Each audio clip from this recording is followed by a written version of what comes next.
story for me because I'm somebody who, I'm a lifelong advocate for natural health care. So here's my plan. Ruth, can you Yes. hold the mic close? Oh, I will, thank Okay. you. I wrote here, speak slowly and take a breath. That's what I So wrote why don't too. we all do that? Yeah, let's all just take a breath for a minute and land here. So here's my plan. I'll tell you a bit about what happened, what my story is, what I've learned so far on my path, and then I'd like to share an activity with you, a very short little activity that's helped me get here where I am. Less than a year ago, I was diagnosed with bladder cancer. And I'd like to pause here for a minute and just tell you three big things that I've learned about myself in the past 9 months that I didn't necessarily know. I've learned that I can do hard things. And the subtext to this is that if I can, anybody here can. Because I'm nothing special. I'm just a person trying to make it through a day. And I can find peace no matter what the outer circumstances are. And I can find some level of joy no matter what's going on. I feel my dad here right now because he loved baseball. And so that's kind of helping me right now. I have a teacher who calls this way of being happy for no good reason, so that we don't need outer circumstances to impose how we're going to feel inside. But back to what happened, I learned it didn't quite register 9 months ago. I don't think it really has landed totally that I had advanced bladder cancer. I take it in small doses, so those of you who are patients, maybe you can relate. You can't take it in all at once. This is something that dawns slowly. I take it in and then I put it down for long periods of time. A little history of me is that I lost both of my parents before I was 30 to cancers. And so their treatments and what happened to them 35 and 36 years ago really impacted a couple of avenues of my life. One was that I chose natural health care as a career. I've been a decades-long, 30-plus-year massage therapist. I've taken what I consider to be very good care of myself, vegetarian and vegan for many decades. Daily yoga practice with a loving community. I have to give a plug here to Satsang Yoga Charleston. Anybody who needs a practice, please show up. It's a beautiful community. I prioritize exercise and rest. I have for many decades. And don't take meds over the counter or otherwise. I prefer, if I have a headache, to do a headstand. It works. I have dear lifelong friends. I'm an only child, so I kind of brought my family along with me, and some of them are here today. So I thought somewhat cockily that I'm going to live well into my 90s, maybe up to 100. People in my life thought that too. I mean, if Ruth can get cancer, anybody can. I've lived in such a way that, you kind of think, I drink a ton of water, I rest, I don't overdo anything. So, but what I'm coming to find out about my story is that it's less about cancer, and it's more about the community that I've created that's around me, that's always been around me, that I've been blessed to have. My yoga community, my dear friends, and my family. I have 2 wonderful grown kids. They weren't able to be here today. But after my diagnosis, my daughter, knowing how challenged I was financially, I'm a self-employed massage therapist and have what was called catastrophic insurance. The bills were starting to come in. I went against myself for a period of time with that cocky attitude. So I had always been able to treat symptoms anytime I didn't feel very well, the headstand, or changing my diet, or going to an acupuncturist, taking herbs, etc. And so for a period of time, I didn't have a diagnosis, and I was treating myself, and probably my cancer was growing rapidly. And so by the time I started getting into some treatments, with women in bladder cancer, it takes some time for proper diagnosis, even once you're in the door of the correct office, the urologist practice. So for a while I was being treated, they were just treating the way you treat, but I was also playing a part in that, because with my catastrophic insurance, I wasn't apt to want to do the scans that would have been helpful, because I would have had to pay out of pocket. So those two things played in. I had a great deal of fear and tentativeness going into medicine at all, and untrusting and fearful about you people.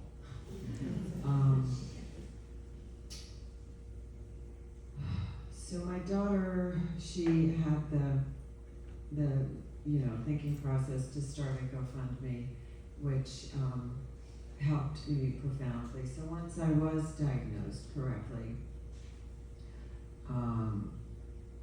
she raised enough to support me through over 6 months of not being able to work, and the medical bills that were coming in. I found support groups that were helpful. There was a Facebook group and a Zoom meeting for women with bladder cancer out of Johns Hopkins. I captained a bladder cancer walk this past March in DC, and I was the second largest fundraiser, I'm happy to say, for Beacon, the Bladder Cancer Advocacy Network. The protocol for my treatment included a period of chemo, and then surgery, and then more treatment if deemed necessary. But since I chose to forego the chemo part, being me, I'm going to do it differently. Fortunately for me, this played out okay. And I understand now with a great deal of humility that the treatments are here for a reason, and they're helping a lot of people. So I've had a shift in my thinking for sure. But this did create a period of not knowing where my surgery could take place, because the doctors here were really underwater, and my daughter was making dozens of calls a day trying to make plans. We found a doctor in DC that could do it, that would necessitate me recovering in a different place without my community. So I'm going to pause here for a second, and I have a journal with me that I was keeping notes in through this process. August 16th of 23. I'd only been diagnosed early July. So the doctors here knew something needed to happen, but I wrote post-diagnosis and waiting to hear when and where the surgery will be. DC, Charleston. Also reading a book entitled Radical Remissions, and a story of a man who said, "What healed me was the power of love. I know this same power has gotten me through everything, and still to be here is such a gift. I can be healed by the huge power that continues to surround me. I am so blessed, so lucky, and so loved. Hold this today, Ruth Ann. Feel it in every part of myself. Let it relax and hold me safe." And shortly after, I wrote this. After this connection, I got a call about surgery in 6 days, the next Tuesday. There are no mistakes. I wrote, "Thank you, Mom and Dad." So here we are at Love Again. I wish that everybody who had a diagnosis could feel the level of support and love that I felt.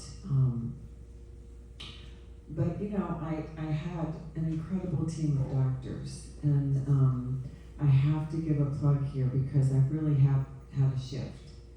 And I felt every step along the way that I was respected in my attitudes, and I didn't want chemo, so they said, okay, we're going to try to figure this out. And the amazing Dr. Savage stepped up like within 6 days and was ready to do my surgery 10 hours long. The caregivers in the hospitals, the doctors along the way, my oncologists, everybody has taken amazing care of me, and I felt heard and respected. So, big shift there. These doctors saved my life.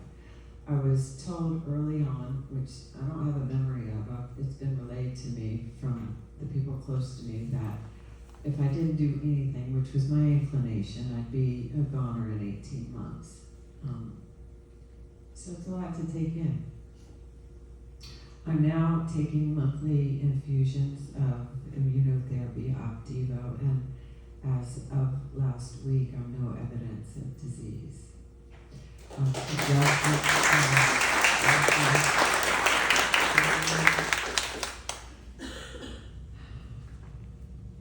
Before my surgery, for many months, I was in pain. I didn't sleep, and now, no pain. I sleep. I'm working 3 days a week, and I'm also teaching mindfulness meditation in satsang yoga.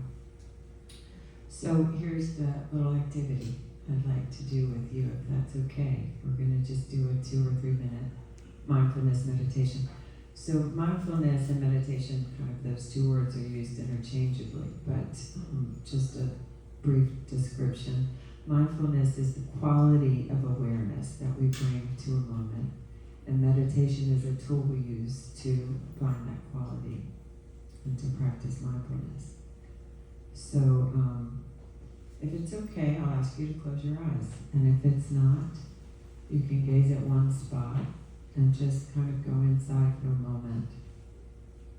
This is a practice that's profoundly shifted how I see the world, how I see life, how I see others. So take one deeper than normal breath and just land in your body. The body is the first foundation of mindfulness. And so when difficult thoughts arise, or if you notice yourself getting tangled up in anything, you can just drop into the body and take a deep breath and shift things. So then you just allow your breath to come back to its natural rhythm. All the time the breath is breathing the body, and this is a gateway to the present moment, always. Try to be as still as you can. Stillness is a basic need, like water. And see if you can pay close attention to one breath cycle as you put all of your awareness on your left foot. The quality that you feel, any sensations, the bottom of the foot, the top of the foot.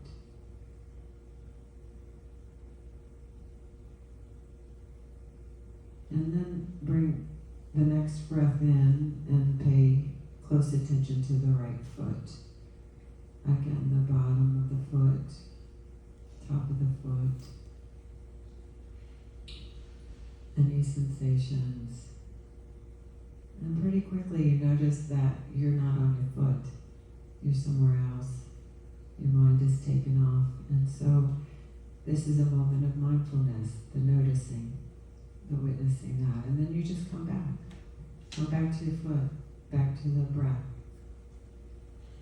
Beginning again and again. And that's the meditation, the coming back. And this practice is planting seeds for peace and stillness, for grace, just for noticing what's around you and for being happy for no good reason.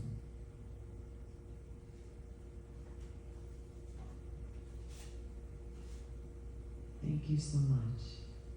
So just coming back into the room, back into your body. If anybody wants to practice 7:45 Monday mornings, it's at Yoga Charleston. Please join every Monday.